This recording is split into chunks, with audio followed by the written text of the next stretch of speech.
সরকারি ব্যয় কমানোর নামে যুক্তরাষ্ট্রে ১৫০০ জনেরও বেশি বিজ্ঞানী গবেষককে চাকরিচ্যুত করছেন মার্কিন প্রেসিডেন্ট ডোনাল্ড ট্রাম্প। বিজ্ঞানী গবেষকদের সবাই পরিবেশ সুরক্ষা সংক্রান্ত মার্কিন সরকারি সংস্থা এনভায়রনমেন্টাল প্রোটেকশন এজেন্সিতে কর্মরত রয়েছেন। এই চাকরি চলে যাওয়া ব্যক্তিদের মধ্যে কয়েকজনকে অন্যান্য সরকারি সংস্থায় বদলি করার পরিকল্পনা করা হয়েছে। বাকিরা চাকরিচ্যুত অবস্থাতেই থাকবেন। যদিও এই বিষয়ে এখনো চূড়ান্ত সিদ্ধান্ত নেয়নি ট্রাম্প প্রশাসন।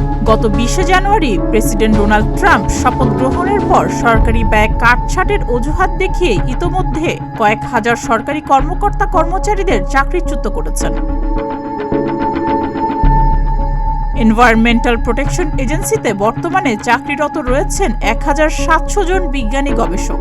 গত ফেব্রুয়ারিতে ট্রাম্প জানিয়েছিলেন এই সংস্থার ৬৫% লোকবল ছাঁটাইয়ের পরিকল্পনা রয়েছে তার।